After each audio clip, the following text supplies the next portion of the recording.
Shalom jemaat Tuhan, shalom sahabat meja doa dimanapun saudara berada.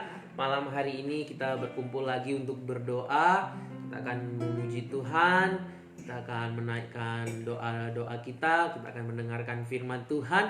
Saya yakin Bapak Ibu Saudara, siapapun yang mendengarkan khotbah, siapapun yang hadir pada malam hari ini, saudara akan diberkati. Dan Tuhan akan menjamah hati setiap saudara yang sedang susah, yang sedang membutuhkan pertolongan Tuhan. Tuhan akan berikan pertolongan. Mari kita berdoa. Kita mau naikkan pujian yang mengatakan, tiada pernah aku ragu akan kasih-Mu Tuhan. Janji-Mu, kasih setiamu selalu ada bagiku. Haleluya. Tiada pernah ku ragukan kasih setiamu ya Tuhan. Setiap waktu dalam hidupku tak pernah Kau tinggalkan. Meski langit tampak suram, awan gelap pun menghadang. Hadapi badai, lewati gelombang, tak pernah Kau tinggalkan diriku. Amin. Walau 1000 rebah di sisiku, Kau tetaplah Allah penolongku. Walau 10.000 rebah di kananku, takkan ku goyah, sebab Yesus sertaku. Dari awal lagi kita katakan, tiada pernah ku ragukan kasih setiamu ya Tuhan. Setiap waktu dalam hidupku tak pernah Kau tinggalkan. Meski langit nampak suram, awan gelap pun menghadang. Hadapi badai, lewati gelombang, tak pernah Kau tinggalkan diriku. Walau 1000 rebah, walau 1000 rebah di sisiku, Kau tetaplah Allah penolongku. Walau 10.000 rebah di kananku, takkan ku goyah, sebab Yesus sertaku. Walau 1000 rebah, walau 1000 rebah di sisiku, Kau tetap Allah, Kau tetaplah Allah penolongku. Walau 10.000 rebah di kananku, takkan ku goyah, sebab Yesus sertaku. Takkan ku goyah, takkan ku goyah, sebab Yesus sertaku. Sekali lagi katakan, takkan ku goyah, sebab Yesus sertaku. Terima kasih Bapa, malam hari ini kami datang untuk mendengarkan firman-Mu.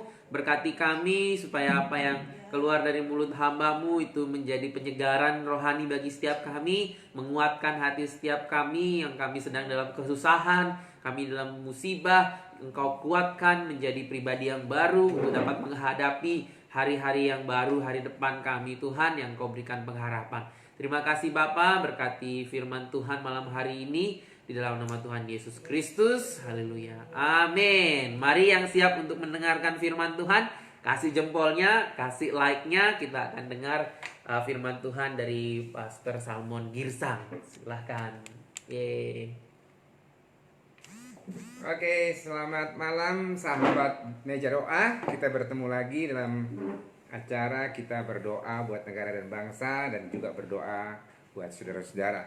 Pada malam hari ini saudara-saudara, saya akan bicara tentang hidup keagamaan yang benar.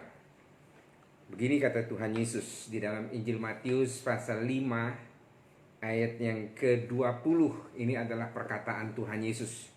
Tuhan Yesus mengatakan begini, saudara-saudara. Jika hidup keagamaanmu tidak lebih benar daripada hidup keagamaan ahli-ahli Taurat dan orang-orang Farisi, sesungguhnya kamu tidak akan masuk ke dalam kerajaan sorga. Ya. Sekali lagi ya, saya ulangi.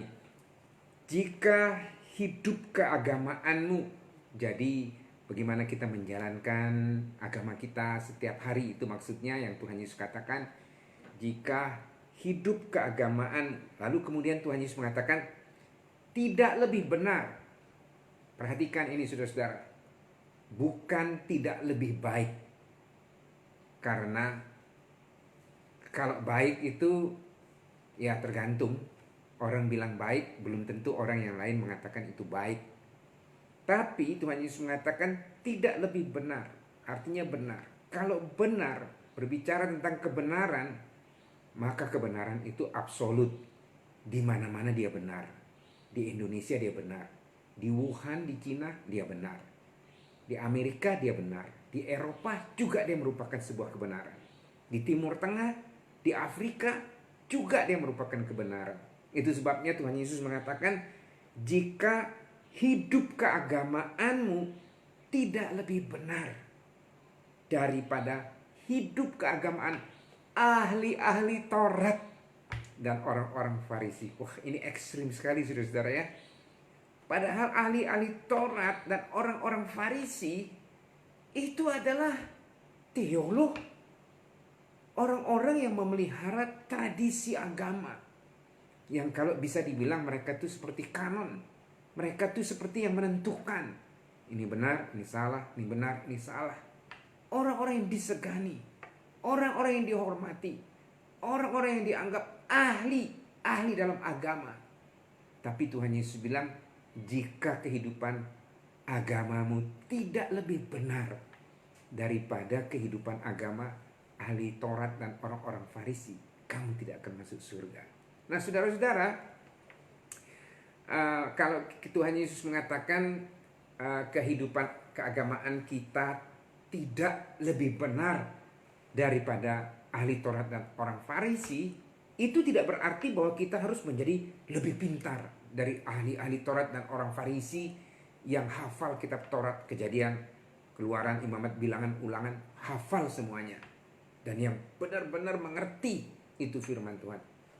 Tapi waktu Tuhan Yesus mengatakan kehidupan agamamu tidak lebih benar, itu bukan berarti kita menjadi lebih pintar, lebih hebat, bukan. Tetapi yang Tuhan Yesus maksudkan adalah kita harus menerapkan apa yang diajarkan oleh firman Tuhan. Apa yang Tuhan ajarkan di dalam firman-Nya, yang disebutkan itu untuk kita lakukan, untuk kita praktekkan, untuk kita kerjakan di dalam kehidupan kita sehari-hari. Kenapa Tuhan Yesus mengatakan supaya ibadah keagamaan, hidup keagamaan kita lebih benar? Karena ahli-ahli Taurat dan orang-orang Farisi, mereka hanya berpegang kepada firman Tuhan. Mereka mengajarkan tradisi-tradisi, itu diajarkan, tapi mereka sendiri tidak melakukannya. Mereka seperti orang yang, maaf saudara, yang munafik, yang berbicara tentang agama, tetapi mereka sendiri tidak melakukan. Itu sebabnya Tuhan Yesus mengatakan, jikalau kehidupan agamamu tidak lebih benar. Nah sekarang yang benar itu yang bagaimana? Kehidupan agama kita yang benar itu yang bagaimana? Saudara-saudara, pertama, kehidupan agama kita yang benar adalah yang didasarkan kepada iman. Itu paling pertama. Jadi waktu kita beriman, waktu kita percaya, kita diselamatkan. Saudara-saudara, kita tidak bisa diselamatkan dengan perbuatan baik. Kita tidak bisa diselamatkan karena kita menyumbang ini, panti asuhan. Kita menyumbang uang banyak untuk pembangunan tempat ibadah. Kita menyumbang untuk pembuatan obat atau vaksin corona. Kita menyumbang untuk macam-macam. Lalu kita berpikir dengan kita menyumbang itu kita bisa diselamatkan. Tidak bisa. Karena keselamatan itu sangat berkaitan dengan iman. Jadi kita tidak bisa diselamatkan dengan kita berusaha untuk memberikan sesuatu. Karena sesuatu yang kita berikan itu tidak ada artinya. Bagi Tuhan itu tidak ada artinya, saudara-saudara. Tuhan itu memiliki kurang lebih ada 1000 kuadriliun. 1 kuadriliun itu 1000 triliun. Jadi kalau 1000 kuadriliun itu kira-kira ada 1 juta triliun. Saudara-saudara, 1 juta triliun planet-planet yang Tuhan ciptakan. Ada satu planet yang dari berlian. Satu planet. Ada satu planet yang dari emas murni. Ada satu planet dari macam-macam. Kalau saudara mau minta Tuhan memberikan saudara satu planet yang terbuat dari berlian untuk bikin anting saudara, itu sudah terlalu besar, terlalu banyak. Jadi waktu saudara memberikan uang kertas, tidak ada artinya. Waktu saudara memberikan emas, tidak ada artinya. Karena emas yang ada di bumi itu sisa-sisa pembangunan di surga, saudara-saudara. Sisa-sisa serut-serutannya, sisa-sisa bongkaran-bongkaran yang kita merasa itu hebat, yang kita merasa itu berharga. Tetapi bagi Tuhan tidak berharga.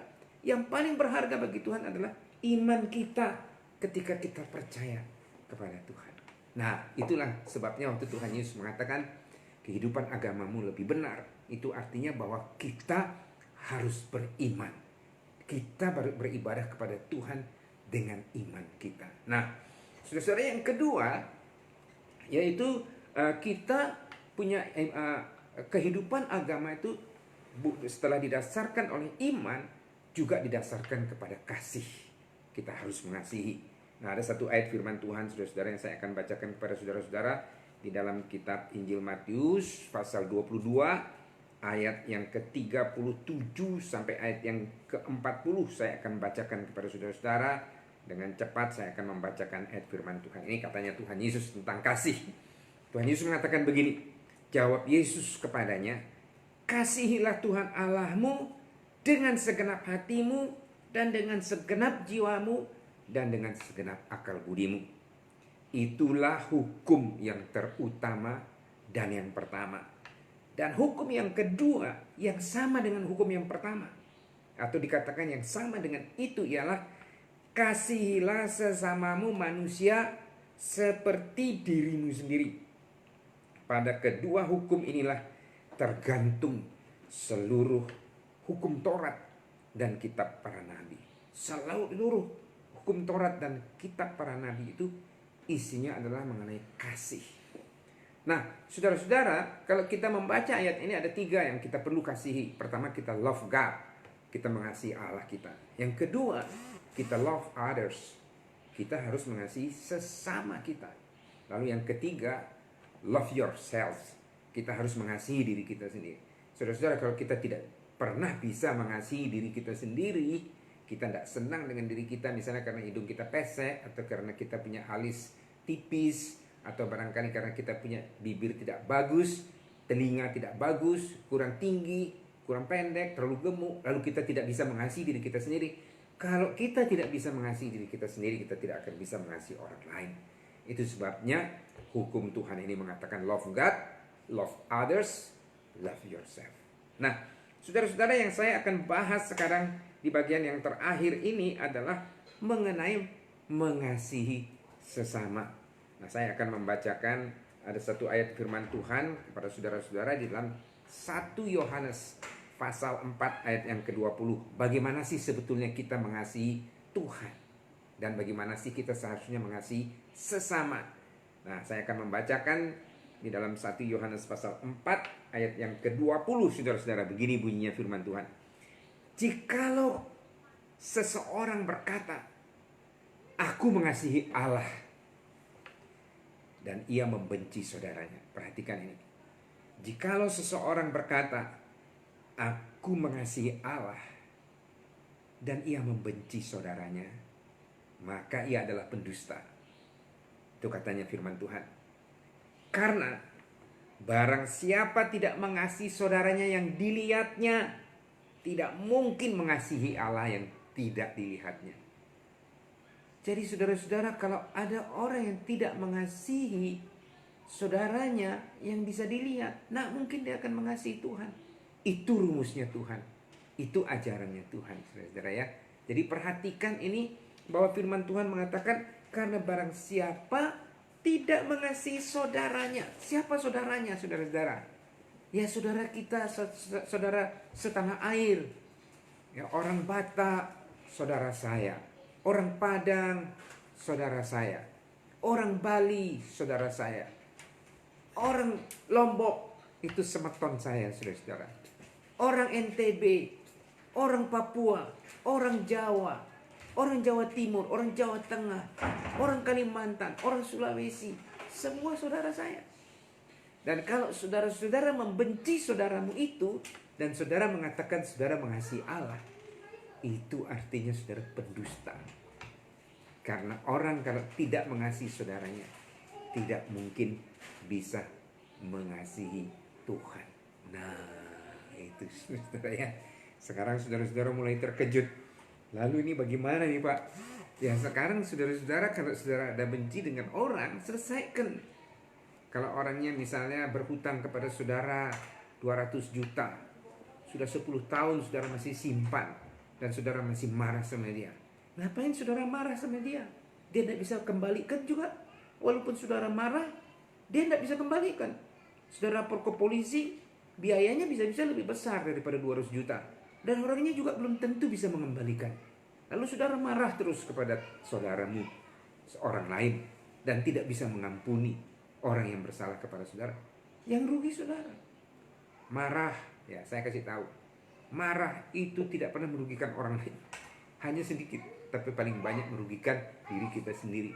Benci kepada orang, itu bukan merugikan orang lain, tapi merugikan diri kita sendiri. Kita ngomel, kita ngomongin orang, kita ceritakan kejelekan-kejelekan, kesalahan-kesalahan orang kepada orang lain. Itu tidak pernah menyembuhkan hatimu. Justru akan tambah merusak, membuat tambah buruk hatimu. Tapi kalau saudara-saudara menghilangkan itu, ya WA saja sama orangnya, bilang sorry ya selama ini aku benci sama kamu, sorry ya selama ini aku dendam sama kamu, aku tidak suka, aku marah sama kamu, tapi aku ingin melepaskannya. Karena firman Tuhan mengatakan kalau orang tidak mengasihi saudaranya yang dilihatnya, bagaimana dia bisa mengasihi Tuhan yang tidak dilihatnya. Jadi sekarang saya mau mengasihi Tuhan yang tidak saya lihat dengan saya mengasihi kamu. Sekarang saya maafkan semua kesalahanmu, saya maafkan, kita mulai dari nol. Nah, kalau kita hari raya Idul Fitri, saudara-saudara saling memaafkan, maafkan segala kesalahan, mohon maaf lahir dan batin, selesaikan, benar-benar selesai, gitu ya, benar-benar selesai.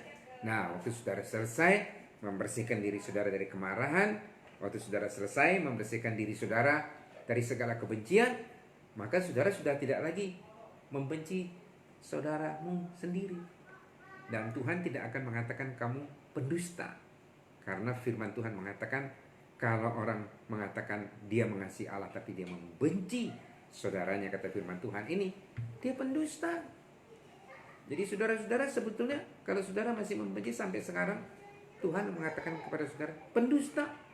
Iblis juga pasti lebih sering lagi mengatakan kepada saudara, kamu pendusta, kamu pendusta, kamu pendusta. Nah, sebab itu pada malam hari ini, walaupun kita sedang dirundung malang oleh karena COVID-19, barangkali saudara-saudara ada yang di PHK, barangkali sekarang saudara-saudara susah, lalu saudara-saudara ingat dengan utang-utang yang orang tidak bayar, karena saudara sudah tidak punya uang. Saya menasihati saudara-saudara malam ini berdoa sama Tuhan, bilang sama Tuhan, saya mau terlepas Saya mau terlepas dari kemarahan, saya mau terlepas dari kebencian, saya mau lepas dari dendam saya. Supaya pelong saya Tuhan, dan saya mau mengasihi Engkau Tuhan. Tuhan memberkati kita semuanya. Amin. Mari kita berikan kemuliaan kepada Tuhan. Baiklah saudara-saudara, sekarang saya akan mendoakan saudara-saudara. Kalau ada yang di antara saudara-saudara yang perlu didoakan, silakan saudara nanti boleh mengangkat tangan kanan saudara, lalu tangan kiri saudara, saudara tumpangkan di dada saudara. Jadi kalau ada yang sakit, ada yang punya pokok-pokok doa, kita akan doakan semuanya pada hari ini. Kita naikkan pujian Saat Ku Tak Melihat Jalanmu. Saat ku tak melihat jalanmu, saat ku tak mengerti rencanamu, namun tetap ku pegang janjimu, pengharapanku hanya padamu. Hatiku percaya, Hatiku percaya, hatiku percaya, hatiku percaya, selalu ku percaya. sekali lagi, saat ku tak melihat, Saat ku tak melihat jalanmu, saat ku tak mengerti rencanamu, namun tetap ku pegang janjimu, pengharapanku hanya padamu. hatiku percaya, Hatiku percaya,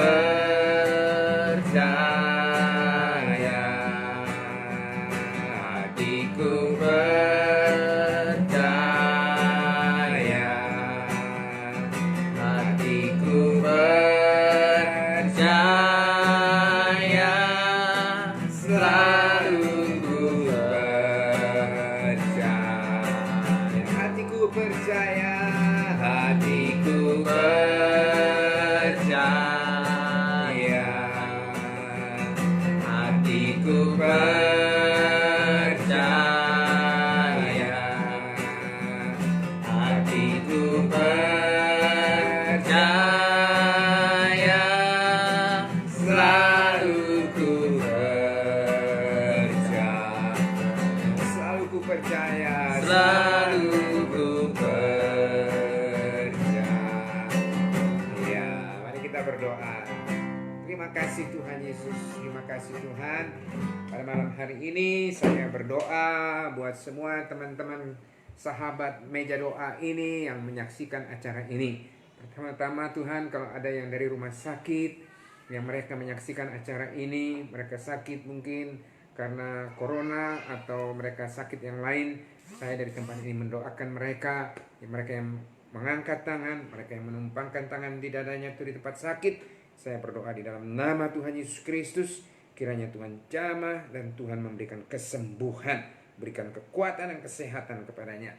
Orang-orang yang sekarang sedang berdoa juga Tuhan, barangkali pada hari ini ada yang sedang menyimpan kemarahan di dalam hatinya, marah kepada suaminya bertahun-tahun, atau marah kepada istrinya bertahun-tahun, atau marah kepada orang lain, benci, kecewa, sakit hati. Dan itu adalah menunjukkan bahwa dia membenci saudaranya. Dia tidak mengasihi Allah karena dia membenci saudaranya. Dan hari ini orang-orang ini mungkin sedang berdoa, mengangkat tangannya dan menumpangkan tangan di dadanya supaya Tuhan bersihkan lahir dan batin, supaya ampuni segala kesalahannya, dan supaya dia bisa mengampuni kesalahan orang lain. Mungkin dia sakit hati kepada orang lain karena orang lain pernah menipu dia, atau pernah meminjam uang tidak dikembalikan, atau pernah melakukan hal-hal yang buruk. Sekarang Tuhan tolong mereka, kiranya Tuhan jamah hatinya, Tuhan lepaskan supaya mereka tidak membenci lagi, tidak sakit hati lagi, tidak kecewa lagi, tidak dendam lagi kepada orang lain. Dengan demikian Tuhan membersihkan semua hatinya, dan kalau dia mengasihi saudaranya berarti dia mengasihi Tuhan. Dan kehidupan keagamaannya itu adalah kehidupan keagamaan yang benar.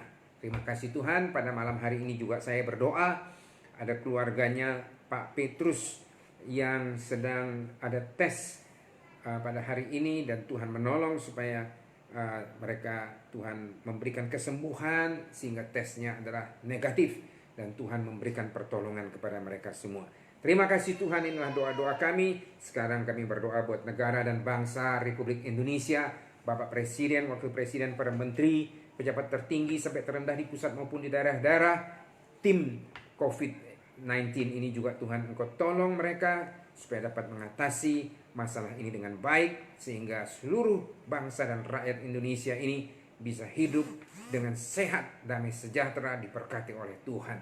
Terima kasih Tuhan. Kami juga berdoa buat Provinsi Bali, Bapak Gubernur kami Pak Koster yang sedang berusaha mengatasi masalah COVID ini. Tuhan kiranya berikan hikmat dan marifat yang dari surga, sehingga dia bisa mengatasi semuanya dengan jajarannya. Tuhan jaga dan lindungi. Tuhan memberkati, jauhkan dari penyakit, jauhkan dari orang-orang yang ingin berbuat jahat. Terima kasih Tuhan Yesus, inilah doa kami. Dan kalau malam hari ini kami akan tidur, kiranya Tuhan jaga dan lindungi kami, dan Tuhan memberkati kami, karena Tuhan memberkati orang-orang yang dikasihinya pada saat tidur. Terima kasih Tuhan, di dalam nama Tuhan Yesus Kristus kami sudah berdoa dan mengucap syukur. Saudara-saudara, sekarang terimalah berkat dari Allah Bapa, kasih karunia dari Tuhan Yesus Kristus, dan kiranya persekutuan dengan Roh Kudus menyertai kita sekalian sampai Tuhan Yesus datang kembali. Amin. Saudara-saudara, kita akan ketemu lagi dalam acara Meja Doa ini. Kami akan berbagi firman Tuhan dan akan berdoa buat saudara-saudara. Sampai ketemu besok jam 8. Tuhan memberkati.